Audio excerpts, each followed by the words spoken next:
not with criticism but with something close to warmth. So I planned for a week straight. A full roast dinner, homemade sides, fresh bread, a dessert Lily begged to help with.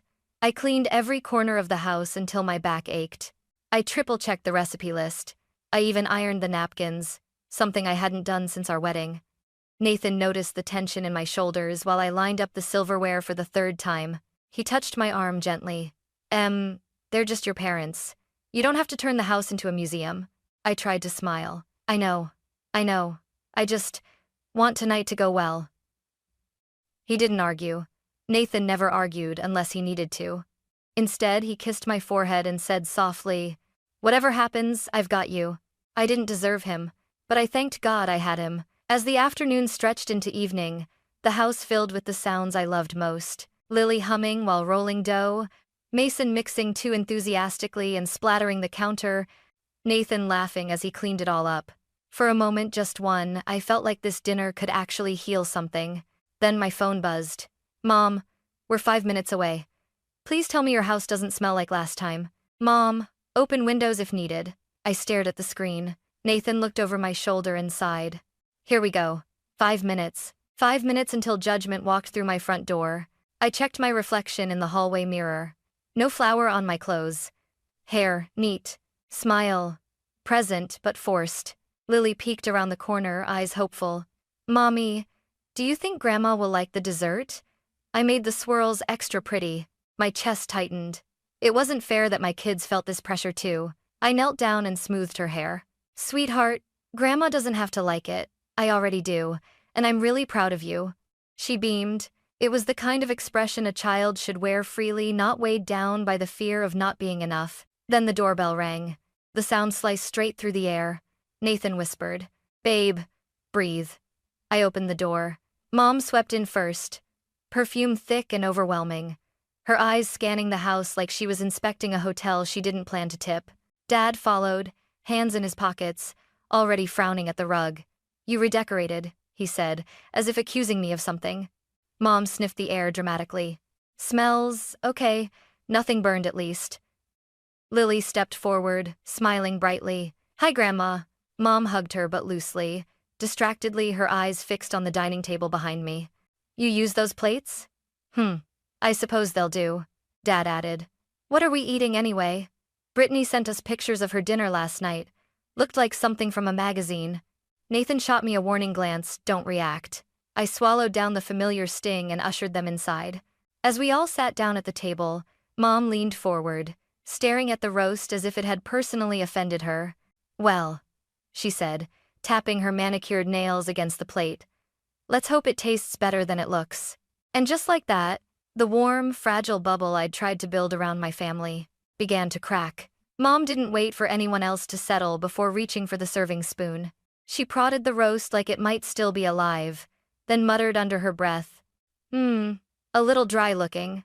Seizing of in the speed and suddet called any had process. In a dested, Dad leaned in. "Why is it that every meal Brittany sends us looks gourmet, but Emily's always look rushed?" Nathan's hand tightened around his fork. I brushed my foot against his under the table. "Not yet, please." I still had this tiny, desperate hope that maybe the food would win them over. Maybe they'd eat, relax, drop their walls for once. But I should have known better. Mom glanced at the mashed potatoes, then at me. "You didn't over-season these like last time, did you?" My blood pressure was terrible for days. "That's not," I began. "Oh, and the gravy," she cut in. "You didn't follow that Pinterest recipe again, right? It was lumpy." Lily looked back and forth between us, lower lip trembling. She'd helped stir the gravy. I squeezed her hand beneath the table. "It's perfect, sweetheart," I whispered. Dad sniffed loudly. "Let's just hope the meat isn't chewy. My jaw already hurts thinking about it." Nathan looked up sharply. "Robert, we haven't even taken a bite yet." Dad shrugged, wearing that familiar smirk. "We're just being honest." "Honest?" Nathan repeated. His voice was calm, but his eyes, the eyes only I could read, were dangerously close to snapping. Mom rolled her eyes. "Oh, please, Nathan. We're family. If we can't be honest with Emily, who can be?" I swallowed the lump in my throat. I wanted to disappear, to fade into the walls like old wallpaper. but I forced myself to keep my voice steady. "Let's just eat," I said quietly. "I'm sure it's fine." Mom scoffed. "Well, I wouldn't go that far." She took the first bite and made a face. A dramatic, theatrical, slow-motion grimace. "This is the special dinner you bragged about?" Her voice hit me like it always did, sharp, cutting, aimed straight for the softest part of me. Before I could react, Dad jabbed his fork into the roast, tasted it, and laughed under his breath. Even a teenager could do better. Mason looked horrified. "Grandpa, Mommy spent all day." Dad waved him off. "Oh, I'm sure she tried. She always tries. But cooking has never been her strength." Heat crawled up my neck. It was the same tone he'd used my whole childhood. Disappointed. Dismissive. Sure of his superiority. Nathan's chair scraped back an inch. "Emily worked hard on this," he said, voice low. "Maybe try appreciating that for once." Mom snorted. "We're allowed to have opinions." "No," Nathan said, leaning forward. "You're allowed to have decency. There's a difference." The room went stiff. The air, heavy. But Mom wasn't finished. She never was. She pushed her plate back and crossed her arms. "Well, I'm sorry, but someone needed to say it. If she's going to host dinners, she should learn to do it right. Presentation matters. Taste matters." Her eyes scanned the table like a judge in a cooking competition. "I mean, look at this. It's sloppy. The potatoes are uneven. The roast is overdone. Honestly, Emily," that was when something inside me cracked. Not shattered. Cracked open. A hot rising pulse of something fierce pushed against my ribs. My voice came out almost too quiet to hear. "Mom," I said. "Stop." She blinked, surprised that I'd interrupted her. I set down my fork slowly, deliberately, and for the first time all evening, I met her eyes without looking away. "I didn't cook this tonight." And just like that, every sound in the room fell off a cliff. For a heartbeat, no one moved. No one breathed. It was like my words detonated a silent bomb in the middle of the table. Mom's head tilted just slightly, the way she always did when preparing to swat away something she didn't like. "What do you mean?" she said slowly. "You didn't cook this?" Dad frowned. "If you didn't cook it, then who did?" Nathan set down his fork, eyes locked onto them, jaw tense. He already knew where this was going. He'd known long before I ever said the words. But this was the moment I had been both terrified of and desperate for. I folded my napkin and placed it neatly beside my plate. It wasn't burned. It wasn't underdone. Nothing went wrong. Their faces tightened at the indirect challenge. "I didn't cook tonight," I repeated. "So you weren't judging me. You were judging someone else's work entirely."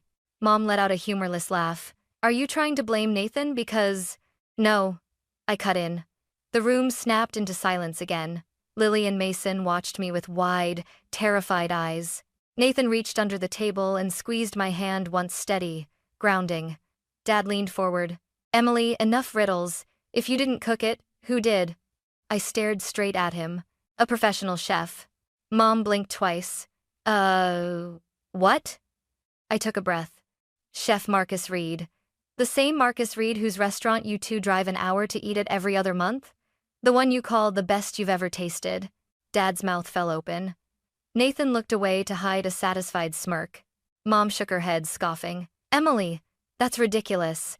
Marcus Reed cooks at events for celebrities. He doesn't—" "I hired him," I said, voice firm. "For today. For this dinner." Dad sputtered. "Are you telling us this entire meal, the roast, the potatoes, the gravy was cooked by a man with 2 Michelin stars?" "Yes." A moment passed. Then, Mom burst into laughter. Not amused laughter. The bitter, barking kind she used whenever reality didn't fit into the box she liked to keep taped shut. "Oh, Emily, please. Marcus Reed would never cook food this mediocre. You've been scammed." Dad nodded. "Definitely scammed. No real chef would produce something this bland." Nathan inhaled sharply. "Patricia, Robert, did you not hear yourselves? You insulted a world-class chef. You mocked food you didn't even try properly." Mom snapped. "Oh, calm down. If a real chef made this—" her fingers curled in air quotes. "Then maybe he's not as talented as the reviews say." My blood turned cold. Because this was exactly what they did. The rewriting. The bending of truth until it fit comfortably into their opinions. I pushed back my chair. "Fine," I said. You don't have to take my word for it. Nathan stood with me, pulling something from the counter, an envelope. He handed it to me, and I placed it in front of Mom. What's this? She demanded. The invoice, I said.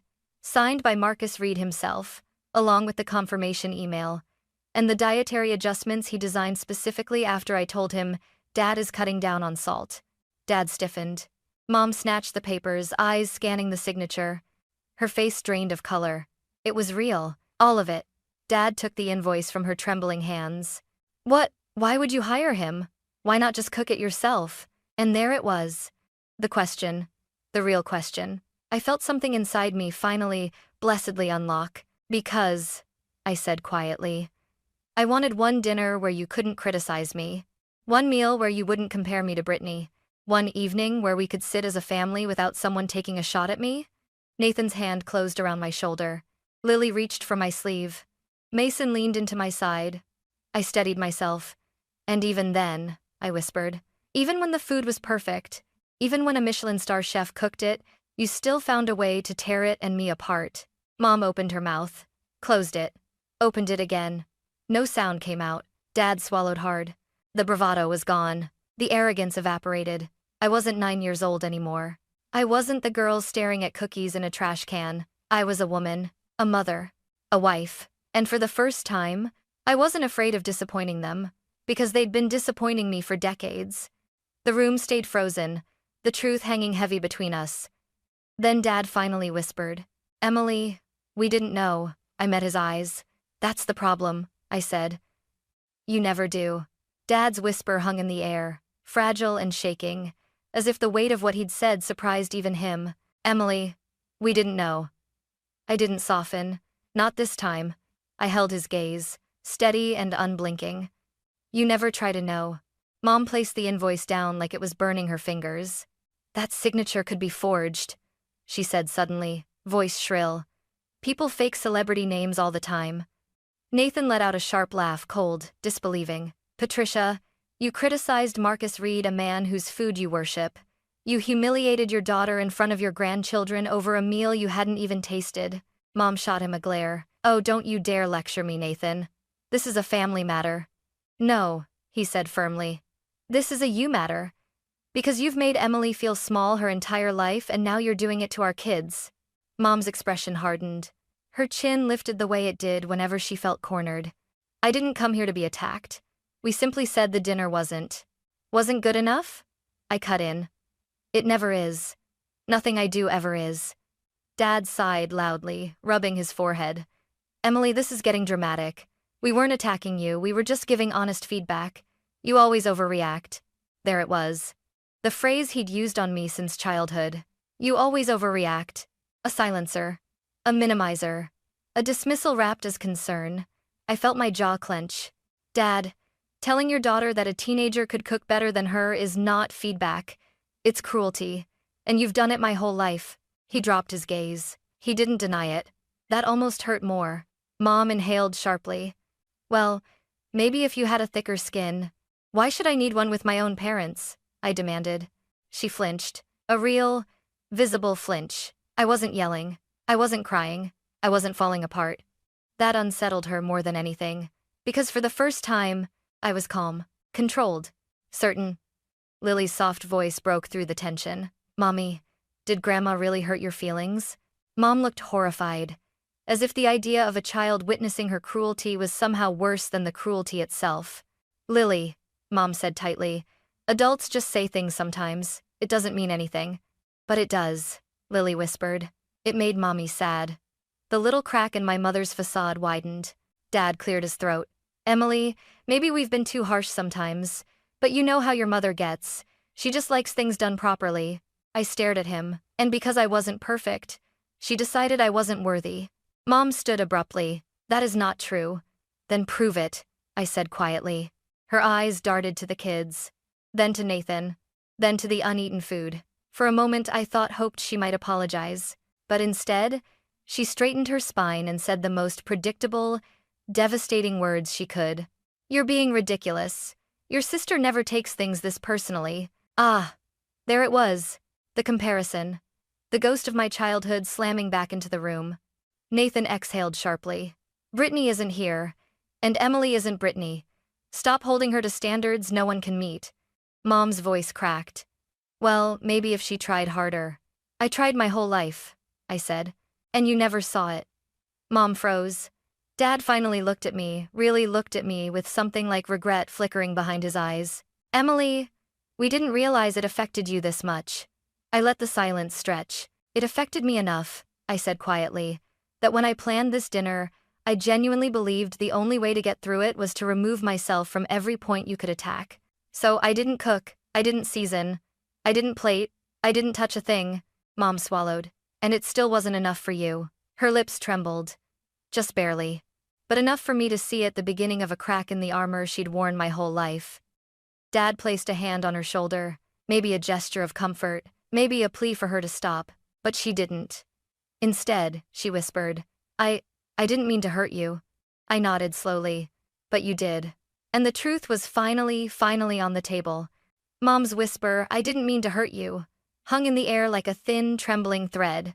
For a split second, I almost reached for it, almost believed it, almost let myself fall into the old, familiar pattern of comforting her instead of myself. But then her expression shifted, a flicker of defensiveness, a tightening of her jaw, a flare of pride, and I knew the truth. She wasn't sorry for what she'd done. She was sorry she'd been caught. Dad stood behind her, looking torn, half wanting to defend her, half wanting to agree with me, and fully incapable of doing either. Nathan stepped closer to me, his voice low, grounding. You don't have to keep doing this. Not tonight. But I shook my head. No. I need them to hear this. Mom stiffened as if bracing for impact. Mom, I said, you didn't mean to hurt me. But you never cared if you did. That's the difference. Her lips parted. Emily. No. Let me finish. My heart was beating so loud I felt it in my fingertips. You say you didn't realize how your words affected me, but I did tell you. I told you every time I cried as a child over your comments. I told you when I moved out at 18. I told you when you mocked my major, when you mocked Nathan, when you mocked my parenting. Dad shifted uncomfortably. That wasn't mocking. Nathan, I said, turning to him. He didn't miss a beat. 19 times, he said coldly. Your father made 19 comments about me not being successful enough in the last 2 years. I counted. Dad's face drained of color. Mom sputtered. We were just trying to motivate. By humiliating us? Nathan snapped. The veneer cracked. Mom's voice rose sharp, defensive, trembling with outrage. We were doing our best. Parenting isn't perfect. And you, she jabbed a finger toward me. You've always been too sensitive, Emily. Ever since you were little, everything is always an attack to you. Something in me snapped. Because it was, I said, my voice shaking with an emotion that was no longer fear, but rage. Decades of it. Layered, compacted, waiting to explode. You told me I wasn't pretty enough, smart enough, talented enough. You mocked everything I cooked, everything I wore, everything I chose. You compared me to Brittany every single time you opened your mouth. You made me feel like a failure before I ever had a chance to succeed. Mom's breath hitched. Emily, stop. No, I cried. I'm done stopping. I've been stopping for 30 years. I'm done being small so you can feel big. I'm done letting you walk into my home and poison everything with your criticism. Dad stepped forward, palms raised. Emily, you're upsetting your mother. And she's been upsetting me my whole life, I said, voice icy. And I let her. Because I wanted a mother. Even a broken one. Mom's face crumpled.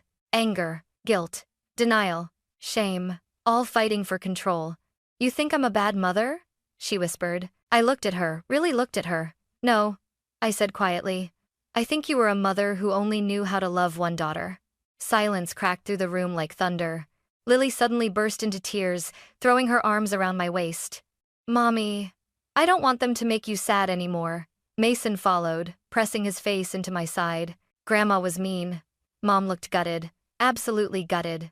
Dad pinched the bridge of his nose. This is getting out of hand. We came here for dinner, not— This is dinner, Nathan said sharply. This is what dinner has always been with your family.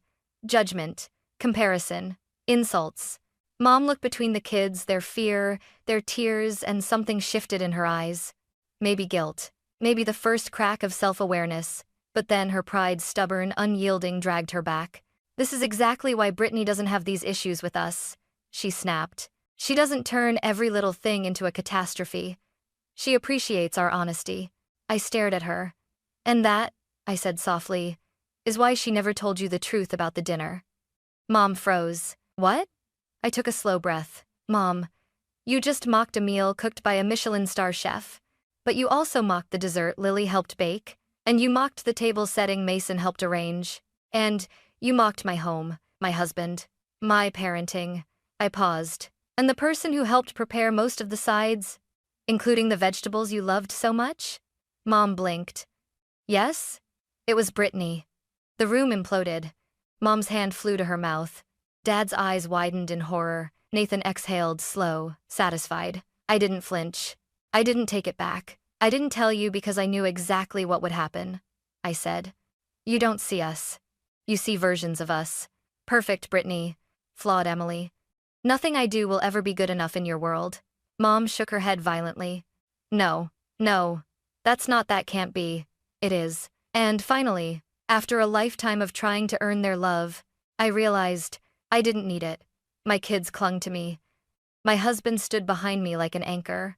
And for the first time, I chose us, not them. The silence that followed was heavy, so heavy it felt like the walls were holding their breath. My mother slowly sank back into her chair. Her eyes were shiny, unfocused, as if she were replaying every insult she'd ever thrown, and realizing they'd hit the wrong daughter all along. Dad finally broke the silence. "Emily, why didn't Brittany tell us she helped?" I let out a humorless laugh. "Because she knew you wouldn't believe her. You don't listen unless the truth flatters you." Mom winced. Not because she disagreed, but because she knew it was true. Nathan guided the kids to the living room so we could talk without them hearing more than they already had. They clung to me before they left, reluctant, confused, scared. It shattered me a little. When the three of us, me, Mom, Dad, were finally alone, Mom spoke first. Her voice was small, smaller than I'd ever heard. "Emily, are we really that terrible to you?" I swallowed hard.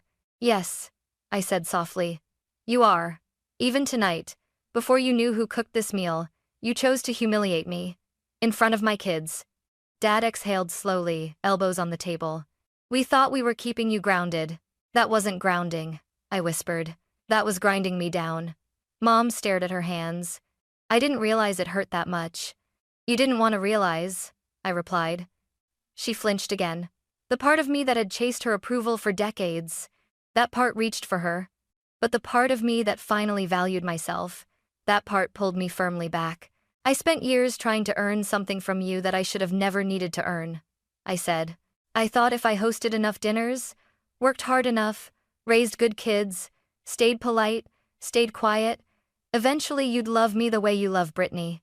Mom's voice broke. "I love you. You love the version of me that doesn't exist," I said gently. Her eyes glossed over. Dad rubbed his temples. "You know your mother doesn't express emotions very well." I looked at him. "You both express them perfectly when it comes to Brittany." He froze. Mom let out a shaky breath. "You were always so independent. We thought you didn't need the same attention." I shook my head. "I needed parents, not critics." Those words hit them harder than the reveal about the chef. Mom wiped her eyes, quick and embarrassed. "Emily, what do you want from us?" I hesitated. For years the answer would have been love, or approval, or validation, but not anymore. "I want boundaries," I said.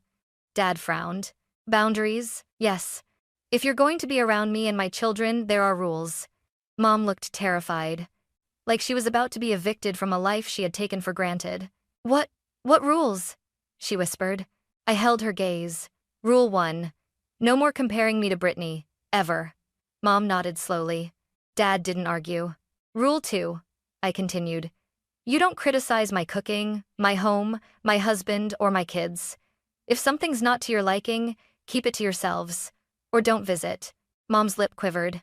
"That feels harsh." "No," I said. "What you've done my whole life that was harsh." Dad swallowed hard. "And the third rule?" I took a breath. "Rule 3. You apologize. To me, to Nathan, and especially to Lily and Mason." Mom stiffened. Apologize. To the children? Yes. You hurt them today. You made them feel like their mother wasn't good enough. You made them scared. Her eyes filled with tears. I never wanted to hurt them. You didn't want to, I said. But you did. Silence stretched again. Then, a sound I had never heard in my entire life. My mother's voice, small and sincere. I'm sorry. The room shifted. Dad whispered, almost ashamed. I'm sorry too. For the first time ever, their apologies weren't wrapped in excuses, justifications, gaslighting, or deflection. Just two flawed people standing face to face with the damage they had created. And suddenly, the decades of weight pressing on my chest felt a little lighter. Not forgiven, not forgotten, but acknowledged. Mom reached for my hand but stopped halfway, unsure, tentative. Emily, can we fix this? She asked. I looked at her, really looked. The mother who'd hurt me, the mother who didn't know how to love me, the mother who maybe for the first time wanted to try. Finally I said, maybe. But it starts with honesty. Real honesty. Dad nodded. We want that too. I didn't fully believe them, not yet, but something inside me, the little girl covered in cookie flour, the young woman trying too hard, the mother determined to protect her children, finally exhaled. For the first time, I saw a possibility. Not certainty. Not safety. But possibility. And sometimes, that's enough to take the next step. In the days that followed, the house felt strangely lighter, as if the walls themselves had released a breath they'd been holding for years. Nathan kept checking on me, brushing my hair back, kissing my forehead, asking, "You okay?" And every time, I answered honestly, "I think I'm getting there." Lily and Mason clung a little tighter than usual, sensing the shift without understanding the whole picture. Kids always know more than we think. 3 days after the dinner, my parents called. I almost didn't pick up, but I did. Dad's voice was softer than I had ever heard it. Emily, we want to try again. The right way this time. Mom cleared her throat. And we'd like to apologize properly. To you? To the kids? To Nathan? Her voice was uneven, uncertain, like someone learning a new language. The language of humility. So we invited them over. A smaller visit this time, a quieter one. I didn't cook. Nathan didn't cook. The kids didn't cook. We ordered pizza. When my parents arrived, Lily hesitated at the door, gripping my hand. I knelt down. It's okay, I whispered.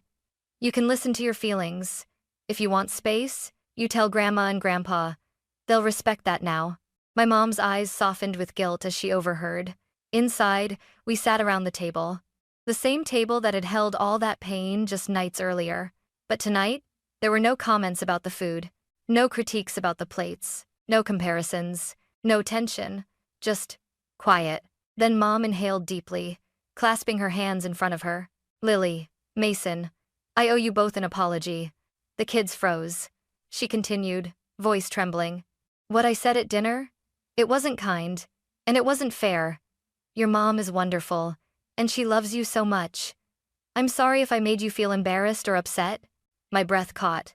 Dad spoke next, looking directly at Nathan. And I owe you an apology too. I've made assumptions about you for years, and I was wrong. Nathan nodded slowly, not forgiving, but accepting. Then Dad turned to me. And you, Emily. We failed you. You deserved encouragement, not comparison. Love, not judgment. And we didn't give you that. My mother reached across the table, tentatively, carefully, like she was afraid she'd break me again with a single wrong move. I'm not good with words, she whispered. But I want to try, if you let me. For a moment, for the first time, I saw not the woman who criticized me, but the woman who didn't know how to love a child who wasn't like her. And maybe that was enough to step forward, just one step. I took her hand, not fully trusting, not fully healed, but willing. And she exhaled in relief. We didn't become a perfect family overnight. We didn't erase decades of hurt in a week.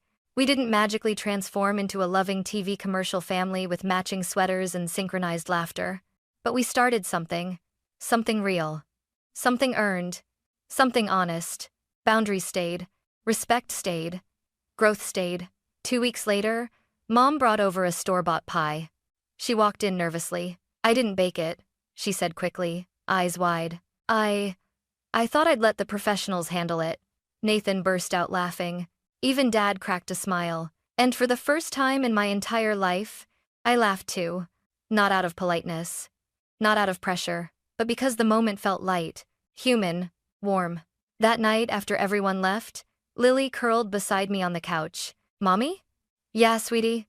Grandma was nicer today. I ran my fingers through her hair. I think she's learning, I said softly. Are you still sad? I thought about it. About all the wounds, all the dinners, all the words that had stuck to my bones. A little, I said honestly. But mostly, I'm proud. Proud that we stood up for ourselves. Proud that we made room for something better. She smiled sleepily. I'm proud of you too. My heart squeezed. When the kids went to bed, Nathan wrapped his arms around me from behind. You did it, he whispered. You broke the cycle. Maybe I did. Maybe we all did just a little. I looked at the quiet, warm home around me.